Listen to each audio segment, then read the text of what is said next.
आपका जो नया जो बजट आया है उसके अंदर इन्होंने इंडस्ट्रीज के जो चीजें उनको रिक्वायरमेंट थी, जो चीजें चाहिए थे इंडस्ट्रीज को, उन सबके रेट कम करे इन्होंने। और गरीब आदमी के पैसे दिखाने के लिए एक दो चीज के कम कर दिए। बाकी जीएसटी में आपको पता है, अगरबत्ती आप धूप भगवान पे धूप लगाओगे उस पर भी टैक्स देना पड़ेगा। मास्टर स्ट्रोक मार दिया हमने। अरे तूने मास्टर स्ट्रोक क्या मारा? ये मूर्खता की सबसे बड़ी प्रचंड सीमा है कि आप एक देश के प्रधानमंत्री होने के बावजूद आपको पता है कि आपसे पाकिस्तान के अंदर चाहे सरकार कैसी भी हो, वहां के जिहादी ग्रुप तो सरकार के कंट्रोल में भी नहीं है। अगर मान लो कल कुछ कर देते आपके साथ, पूरे देश में हिंदू पाकिस्तान की लड़ाई होती थी, हमारे इनोसेंट सैनिक मरते ना, आपके क्या जाता? बताइए, तो ज्यादा आपका ये तो मूर्खतापूर्ण कदम था। आप बोलते मास्टर स्ट्रोक, डिमोनेटाइज करा जनता को, भुगा मार दिया आपने नोटबंदी करके, आप करे मास्टर स्ट्रोक। अरे भैया तेरे मास्टर स्ट्रोक तू डिसाइड करेगा कि क्या सही है क्या नहीं। इनसे हम लगातार ये डिमांड कर रहे थे कि जनता को एक स्पेंडिंग पावर चाहिए, जिससे तो उसको ग्रोथ पता लगे कि उसकी जेब में कितने खर्च कितने कर सकता है।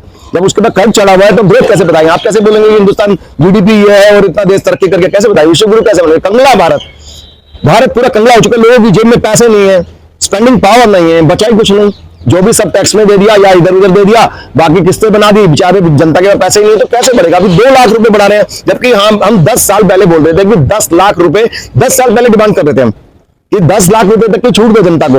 और आज की डेट पे अगर हमारी सरकार होती, जनतंत्र अलायंस ऑफ इंडिया की जय की सरकार होती, तो हम गारंटी दे रहे, हम 20 लाख की छूट देते जनता को, 20 लाख रुपए तक की कर की छूट देते थे। बाकी भी कर जितने टैक्स सिस्टम इतने कम कर देंगे, ना के बराबर या बिल्कुल हटा देंगे टैक्स सिस्टम। ये बिल्कुल हम टैक्स फ्री इंडिया देंगे, जिससे कि पूरा देश बराबर एक समानता आ पाए, एक गरीब आदमी भी अमीर बन पाए। जो यंग जो बिजनेस करते हैं बच्चे, कितनी मेहनत से करके कैसे कैसे लोन लेके किस तरह बिजनेस शुरू करते हैं, तो 48% टैक्स ले रहे हैं, 48.5% टैक्स ले रहे हैं। किस बात पे कोई लॉजिक है इसका? आप किसी को जो बेचारा भूखा मर रहा है युवा हमारे देश का, तो तब तो आप उसकी मदद कर नहीं रहे, आप उसको कोई अनएम्प्लॉयमेंट भत्ता नहीं दे रहे, कुछ मदद नहीं कर रहे। और जैसे ही वो मेहनत करके अपनी मेहनत और लगन से वो टॉप पे पहुंचता है या कुछ काम करना शुरू करता है, आप 50% के करीब टैक्स ले लेंगे। कैसे ले लेंगे मुझे बताइए? ऐसे तो कोई भी इंडस्ट्री नहीं बन सकता। सिर्फ आपका ग्रुप ही इंडस्ट्रीज बना रहेगा, आप ही लोग राज करते रहेंगे, आप ही अमीर बनते रहेंगे, जनता तो अमीर बन ही नहीं सकती। तो ये समानता, एक आर्थिक समानता नहीं आती, तब तक सामाजिक समानता भी नहीं आ सकती इस देश के अंदर।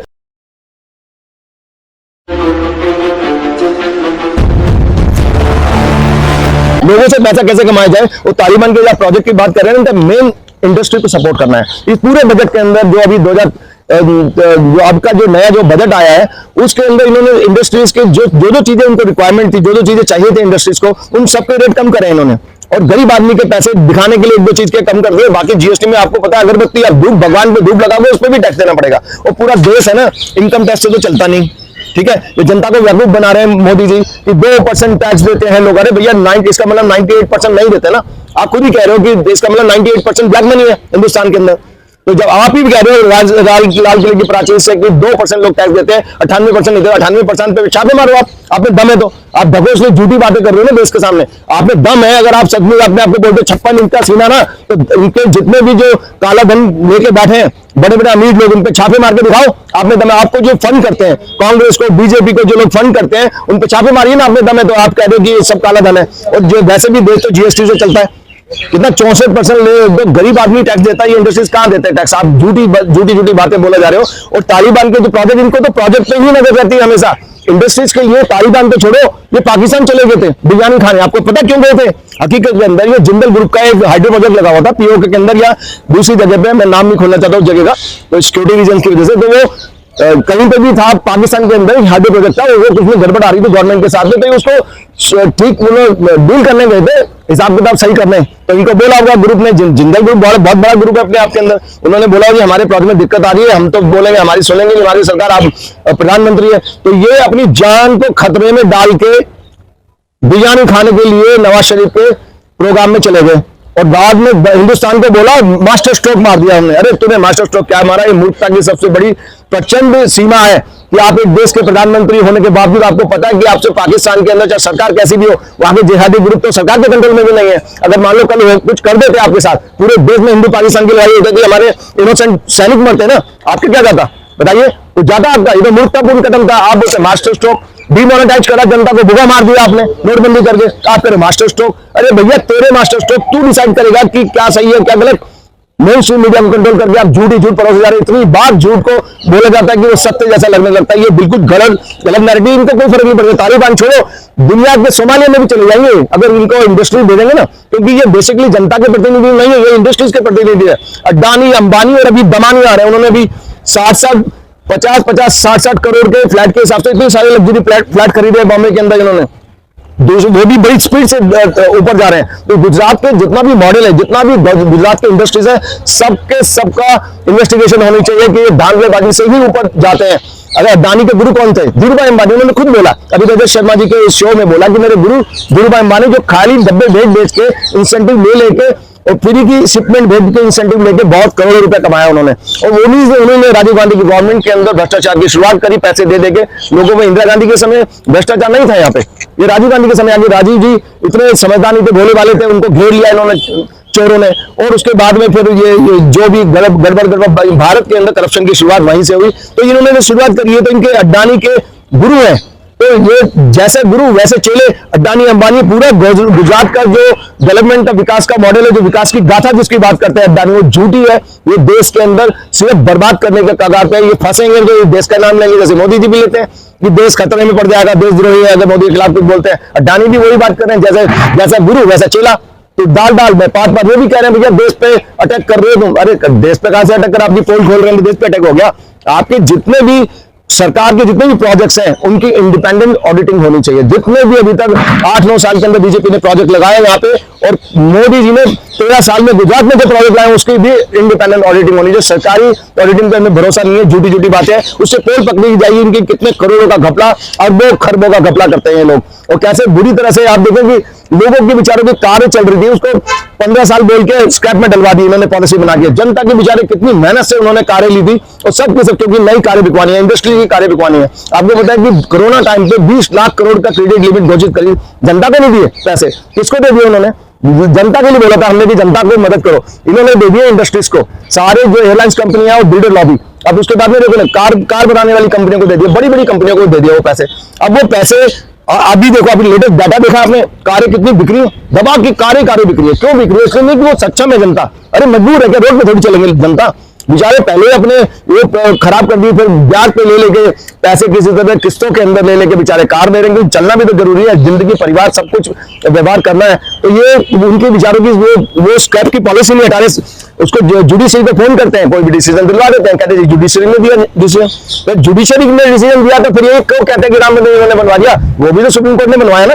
तुम कैसे क्रेडिट ले रहे हो? आप प्रधानमंत्री महोदय, आप एक पार्टी के वो होने के बाद, हेड होने के बाद वहां कैसे चलेगी? आप मुझे बताइए, आप राम मंदिर के शिलान्यास में क्यों गए? आपका वहां पे जरूरत नहीं थी उस चीज के लिए, क्यों गए? आपने धर्म के ठेकेदार बन चुके, हिंदू धर्म को पूरे को कब्जे में आपने हाईजेक किया हुआ। तो ये तो कुछ भी कर सकते हैं, सोमालिया में भी चले जाएंगे, इनको बोलेंगे ना कि अटलांटिस जो उधर इटली ग्रीस के वहां पे जमीन के अंदर एक सोई पानी में डूबी हुई सभ्यता है, जिसके बारे में यूरोपियन बोलते हैं कि हमारी सबसे पुरानी प्राचीन सभ्यता है, ये उसकी खोज में भी चले जाएंगे। इंडस्ट्री बोलेंगे भी वहां पे प्लांट है या कुछ है, अडानी अंबानी दमानी बोलेंगे, वहां पे भी डुबकी मार लेंगे, जब मार जाएंगे लोग। इनके चेहरे नकली हैं, क्योंकि ये सरकार नहीं चलाते। ये अडानी अंबानी और ये दमानी ऐसे लोग ही इनके पीछे जो इनको फंड करते हैं वही लोग चलाते हैं। इनके सरकारी पार्टियों के फॉरेन फंड पे फॉरेन पाबंदी लगनी चाहिए, चाहे वो कांग्रेस और बीजेपी, इनके औकात पता लग जाएगी। ये इतना महंगा कर दिया इन्हें इलेक्शन को, 20,000 करोड़, 50,000 करोड़, 1 लाख करोड़ भी, जनता तो लड़ ही नहीं सकती। आपने ऐसा पैटर्न बना दिया कि कोई नया बंदा नहीं आ सकता। इतना करोड़ों रुपए फूकेंगे, नया बंदा तो आपको चैलेंज ही नहीं कर पाएगा ना, तो आपका सत्ता जाएगी नहीं। आप तो राक्षस बने रहेंगे, भस्मासुर बने रहेंगे, मसम कर देंगे सबको। तो ये तो पैटर्न गलत है democracy. Democracy means everybody should be allowed to fight elections. Election की फी इतनी कम होनी चाहिए, 10,000, 20,000 नहीं, 2,000 होनी चाहिए, 1,000 होनी चाहिए, जनता, आम जनता भी देके फाइट कर सके इलेक्शन। ये सबका अधिकार है इलेक्शन फाइट करने का, राइट? आपने पूरा सिस्टम इतना हाईजेक कर दिया इतनी बुरी तरह, लेकिन अंत आता है, हर पाप का अंत आता है। भस्मासुर हो, हिरण्यकश्यप और महिषासुर हो, रावण हो, बहुत उन्होंने सोचा था हम पूरे ब्रह्मांड पे कब्जा कर लिया। रावण क्या था, मैं तीनों लोगों को जीत लिया, लेकिन क्या हुआ? गया ना आखिरी के अंदर। हिरण्यकश्यप भी बोलता था मैं रात में मरू ना दिन में, ना बाहर मरू ना अंदर मरू, ना जानवर से ना मैं इंसान से मरू। भगवान श्री हरि ने, नारायण ने 1 सेकंड में फाड़ के फेंक दिया, ले तेरी सारी शर्तें पूरी कर दी मैंने। और कांड, तो इसलिए हम कहां से आए पता है? लोग मेरे से पूछते हैं कहां से आए, हम बोलते हैं वैकुंठ धाम से आए, श्री हरि के, नारायण के धाम से आए।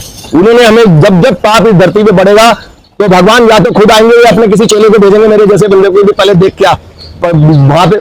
आप बताइए, वो कहते हैं कि ये देव भूमि है, हिंदुस्तान के अंदर देवता जन्म लेते हैं, वो लेते हैं उस जगह पे लेते हैं। उन्होंने भगवान कृष्ण ने कहा है कि गीता के अंदर कि जब जब पाप बढ़ेगा तब तक मैं आऊंगा। भगवान तो मजबूरी में जन्म लिया यहाँ पे मारने के लिए उन राक्षसों को, यहाँ पे इतना पाप था, ये पाप कंटिन्यूटी के अंदर है। अब इतनी सारी इतने सारे उदाहरण हैं, लेकिन फिर भी आज के नेता लोग नहीं समझते ये चीज कि रावण बचाना, भस्मासुर बचाना, महिषासुर बचाना, हिरण्यकश्यप बचा, फिर तुम किस बात का घमंड करते हो मिस्टर?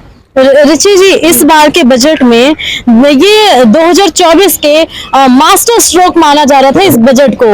तो और इस बार के बजट में सबसे एक अनोखी चीज भी देखी गई है कि जिसकी इनकम 7 लाख से कम पहले कहा जा रहा था, लेकिन वो 3 लाख से कम इनकम वालों के लिए इनकम टैक्स 0 है। इसके बारे में क्या कहेंगे? वो पुराना सिस्टम है, जो पुराना टैक्स रेजिम है उसके बारे में आप बात कर रहे हो। 2.5 से 3 लाख रुपए कर दिया, उसके ऊपर फिर वो जो नॉर्मल नहीं, मैंने इसके ऊपर पूरी रिसर्च करी थी। तो जिस दिन ये आया था तो उस दिन कहा था कि जिसकी 7 लाख से कम इनकम है उसको 0% टैक्स देना पड़ेगा। पहले 5 लाख था, 2 लाख बढ़ाए इन्होंने। वो अब कहा है कि 3 लाख से कम जिसकी इनकम है उसको 0% टैक्स देना पड़ेगा। वो मैं बता रहा हूँ आपको कि पहले 2.5 लाख रुपए लिमिट थी पुराने टैक्स रेजिम के अंदर, वो 3 लाख कर दी उन्होंने बढ़ा के, और बाकी जो है वही स्लॉट है उसी तरह के। और जो दूसरे नए जो टैक्स रेजिम के अंदर पहले 5 लाख रुपए तक की छूट थी, वो 2 लाख बढ़ा के इन्होंने 7 लाख कर दी, सिर्फ 2 लाख का हुआ। लेकिन आपको ये मालूम होना चाहिए इनको कि हम 2011, 12, 13 तक में हम ये डिमांड कर रहे थे गवर्नमेंट के, जो कांग्रेस की गवर्नमेंट थी इनसे पहले, उनसे हम लगातार ये डिमांड कर रहे थे कि जनता को एक स्पेंडिंग पावर चाहिए, जिससे तो उसको ग्रोथ पता लगे कि उसकी जेब में खर्च कितने कर सकता है। जब उसके पास खर्च चढ़ा हुआ है तो ग्रोथ कैसे बताएंगे? आप कैसे बोलेंगे कि हिंदुस्तान जीडीपी ये है और इतना देश तरक्की करके कैसे बताएंगे? विश्व गुरु कैसे बोलेंगे? कंगला भारत पूरा कंगला हो चुका है, लोगों की जेब में पैसे नहीं है, स्पेंडिंग पावर नहीं है, बचाई कुछ नहीं, जो भी सब टैक्स में दे दिया या इधर उधर दे दिया, बाकी किस्तें बना दी, बेचारे जनता के पास पैसे नहीं है तो कैसे बढ़ेगा? अभी 2 लाख रुपए बढ़ा रहे हैं, जबकि हम 10 साल पहले बोल रहे थे कि 10 लाख रुपए 10 साल पहले डिमांड कर रहे थे हम कि 10 लाख रुपए तक की छूट दे जनता को। और आज की डेट पे अगर हमारी सरकार होती, जनता अलायंस ऑफ इंडिया की जय की सरकार होती, तो हम गारंटी दे रहे, हम 20 लाख की छूट देते जनता को, 20 लाख रुपए तक की कर की छूट देते थे। बाकी भी कर जितने टैक्सेस हम इतने कम कर देंगे, ना के बराबर या बिल्कुल हटा देंगे टैक्स सिस्टम। ये बिल्कुल हम टैक्स फ्री इंडिया देंगे, जिससे कि पूरा देश बराबर एक समानता आ पाए, एक गरीब आदमी भी अमीर बन पाए, जो यंग जो बिजनेस करते हैं बच्चे कितनी मेहनत से करके कैसे लॉन लेके किस तरह बिजनेस शुरू करते हैं, तो 48% टैक्स ले रहे हैं, 48.5% टैक्स ले रहे हैं। किस बात का लॉजिक है इसका? आप किसी को जो बेचारा भूखा मर रहा है युवा हमारे देश का, तो तब तो आप उसकी मदद कर नहीं रहे, आप उसको कोई अनएम्प्लॉयमेंट भत्ता नहीं दे रहे, कुछ मदद नहीं कर रहे। और जैसे ही वो मेहनत करके अपनी मेहनत और लगन से वो टॉप पे पहुंचता है या कुछ काम करना शुरू करता है, आप 50% करीब टैक्स ले लेंगे। कैसे ले लेंगे मुझे बताइए? ऐसे तो कोई भी इंडस्ट्री नहीं बन सकता। सिर्फ आपका ग्रुप ही इंडस्ट्रीज बना रहेगा, आप ही लोग राज करते रहेंगे, आप ही अमीर बनते रहेंगे, जनता तो अमीर बन ही नहीं सकती। तो ये समानता, एक आर्थिक समानता नहीं आती, तब तक सामाजिक समानता भी नहीं आ सकती इस देश के अंदर। आर्थिक समानता बहुत जरूरी है। ये हर चीज को मास्टर स्ट्रोक बोल देते हैं, ये पहले भी मास्टर होगा। असली मास्टर स्ट्रोक तो जब हमारी पार्टी जीतेगी ना, जब इन जितने भी भ्रष्ट लोग हैं हम उनको जेल में डालेंगे, तब बताएंगे मास्टर स्ट्रोक किसे कहते हैं। ये सब ये सोच रहे हैं कि चलता है सब कुछ, मीडिया को कंट्रोल कर लो, सब चीज जनता को बैन लगा दो, सोशल मीडिया पे बैन लगा दो, ऐसी गुंडागर्दी चल रही है। गुंडागर्दी नहीं चलेगी, हम बता रहे हैं, आपको बता चुका हूं, पहले भी इतने सारे एग्जांपल दे चुका हूं। श्री हरि को गुस्सा आ गया ना, नारायण को 1 सेकंड में फाड़ फूड़ के फेंक देंगे। कोरोना का एक छोटा सा कीटाणु था, कांप रहे थे ना आप भी, सरकार के सारे बंदे कांप रहे थे, दाढ़ी बढ़ा ली थी आपने, है ना, और वो आपका कुर्ता झूल रहा था, जब आप थालियां पिटवा रहे थे, लोगों से तालियां पिटवा रहे थे, चालियां पिटवा रहे थे। हमने सब पूरे देश में देखा आपकी क्या हालत थी। अगर एक बीमारी ऊपर वाला चाहे तो 1 सेकंड में खत्म कर सकता है आपको। आपका वो इम्तिहान ले रहा है कि सही बन जाओ, सुधर जाओ, जनता के भले कर लो। अगर आप जनता का भला करना चाहते हो, सच में जेन्युइन देश की सेवा करना है, तो हम नहीं बनाएंगे पार्टी, हमें कोई फर्क नहीं पड़ता, हम चाहते ही नहीं सकता। लेकिन अगर आप देश को लूटते रहेंगे, परेशान करते रहेंगे, गरीब आदमी को दुखी करते रहेंगे, हिंदू मुस्लिम और जात पात के नाम पे लोगों को बेवकूफ बनाते रहेंगे, उनको बुलाते रहेंगे, कहा देश का माहौल देख रहे हो, कोई शांति नहीं है, हर बंदे को टेंशन है, यार वो मेरे को मार देगा, वो मेरे को काट देगा। क्या है ऐसा देश चाहते हैं क्या? हम ऐसा देश नहीं चाहते। अब एक गरीब आदमी तरक्की कर ही नहीं सकता ऐसे माहौल के अंदर। इंडस्ट्री ही रहेंगे, आप गरीबों को तो उलझा दिया इन चीजों पे मीडिया के थ्रू, और अमीर लोग मजे ले रहे हैं आप लोग। ये क्या है देश का पैटर्न? ऐसा नहीं चलेगा। आप देश के अंदर लोगों को कटवा के, मरवा के, कम्युनल राइट्स करा के आप सोच लो कि इससे देश चलेगा, ये नहीं चलेगा। मैं आपको बार बार कह रहा हूं, मेरे से डरने की जरूरत नहीं है, मैं तो आईना दिखा रहा हूं आपको। आप डरो, पिछला इतिहास है जो हिंदुस्तान का, जो हिंदू धर्म का पिछला इतिहास, उसी को देख लो आप। मैं बता रहा हूं बार बार, भस्मासुर, महिषासुर और हिरण्यकश्यप, रावण, कोई नहीं बचा, कोई भी अहंकारी नहीं बचा। भगवान जब जब पाप बढ़ेगा तब तक पाएंगे। यहाँ पाप ज्यादा होता है इसलिए भगवान जन्म लेते हैं, इसलिए नहीं कि ये बहुत अच्छी जगह है। आपने सत्यानाश कर रखा है इस देश का, और ये पूरा का पूरा आपको ये जो कोई मास्टर स्ट्रोक वगैरह नहीं, जो आप कह रहे हो, ये 2 लाख रुपए छूट देना वो भी रिग्रेसिव डिसीजन है। बहुत 10 साल पहले हम 10 लाख की डिमांड कर रहे थे और अब ये 10 साल बाद 2 लाख रुपए दे रहे हैं। आप सोच सकते हो कि जब जनता के पास स्पेंडिंग पावर ही नहीं है, जेब में पैसे ही नहीं कुछ बचे, देश कहां से तरक्की कर जाएगा। चीजों के रेट कितने महंगे हैं, आप पेट्रोल के, डीजल के और फ्यूल के रेट कम करिए, आपको गैस के रेट कम करिए, जनता को राहत दीजिए, दवाइयों के रेट कम कर दिया, अभी फिर दोबारा दवाई के रेट बढ़े अभी कल परसों, जबकि हम लगातार बोल रहे हैं सारे वीडियो के अंदर। आपने सोशल मीडिया पे बैन लगा दिया, जब हम आपको उसी समय अवगत कराते थे ट्वीट के थ्रू कि ये मत करिए, तो आप उसको संभाल लेते थे। अब वहां पे हमें बैन लगा दिया, तो हम मीडिया में बोलेंगे, मीडिया कब तक आप पे बात पहुंचेगी पता नहीं हमें। जो आप तो उसको मास्टर स्ट्रोक बोलते जा रहे हैं, हर चीज के रेट महंगे, और अब जेनरिक दवाइयों से काम नहीं चलेगा ना। लाइफ सेविंग मेडिसिन जो है, कैंसर की दवा, उसके रेट बढ़ा दिया आपने। जितनी सारे जो पार्ट डलते हैं बॉडी के अंदर, मेडिकल इक्विपमेंट्स होते हैं, वो पहले चाइना से आ जाते थे, है ना, वो सस्ते मिल जाते थे, वो अब उसके अलावा कौन बनाता है? जर्मनी, ठीक है, अमेरिका, स्वीडन, ये बनाते हैं मेडिकल इक्विपमेंट, बड़ी बड़ी कंपनियां, फ्रांस वगैरह। आप इन चाहते हो कि इनसे खरीदे। एक गरीब आदमी की अगर मान लो कूल्हे की हड्डी टूट गई है, भैया वहां से लेके आएगा वो 80 लाख की, 2 लाख रुपए की, 80,000 की, 2 लाख रुपए की वो पार्ट डलवाएगा अपने शरीर में। कहां से डलवाएगा? उसके तो खाने तक के पैसे नहीं है। ये पहले चाइना से आ जाती थी सस्ती चीजें, 1-2 हजार में लग जाती, 3,000 4,000 में। सच आपने आत्मनिर्भर भारत के नाम पे बैन लगा दिया। अपने इंडस्ट्रीज को तो अलाउ है सारा एक्सपोर्ट करना, पूरी दुनिया में यहाँ पे लाते हैं और दुनिया में बेच देते हैं, मेड इन इंडिया की मोहर लगा के। वहां की दवाइयां सब कुछ वहां से लेके आ रहे हो, आपको पता नहीं क्या कर रहे हैं आप देश के अंदर। क्योंकि सारी की सारी इंडस्ट्री, जितनी भी फार्मास्यूटिकल कंपनीज है, most of them are from Gujarat, वो सब गुजरात की है, इसलिए आप चुप बैठे हो। सब धोखा करे जा रहे हैं, नकली दवाइयां बना रहे हैं, वो चाइना से खरीद के आप एक्सपोर्ट कर रहे हो। और अभी पिछले दिनों खांसी की दवा में वो मर गए बेचारे कई लोग, तो आपने लीपापोती कर दी, बहुत अच्छी खांसी, तो आप पी के दिखाओ उस दवा को, नामीबिया से मंगाओ, उन अफ्रीका देश में जिससे मरे हैं उसी दवा को उनको प्रधानमंत्री मोदी को पिलाओ और राहुल गांधी को पिलाओ। ये बेकार की बातें करते हैं, नेता लोग हैं, सारे भ्रष्ट हैं, इन पे जनता यकीन ना करे। मैं बार बार रिपीट कर रहा हूं, बाकी उनकी मर्जी है, लास्ट चांस दे रहा हूं जनता को मैं, उसके बाद में चांस ही नहीं आएगा। आप सारी जिंदगी 100 साल तक भी करप्शन से ही जूझते रहोगे, छूटेंगे नहीं, ये लोग साथ नहीं छोड़ेंगे। एक आएगा दूसरा, एक चोर जाएगा दूसरा आएगा, दूसरा जाएगा तीसरा आएगा, ये पैटर्न नहीं खत्म होगा। ये आप जनता समझ जाए इस पैटर्न को, ये कोई मास्टर स्ट्रोक नहीं है। ये रिची लुधारिया जी के बजट के ऊपर इनके निजी विचार थे। आपको इस साल का बजट मास्टर स्ट्रोक जिसे कहा गया, ये कैसा लगा? कमेंट बॉक्स में विचार जरूर अपने प्रस्तुत करेगा और ऐसे ही और वीडियोस के लिए हमारे चैनल को सब्सक्राइब जरूर कीजिए। धन्यवाद।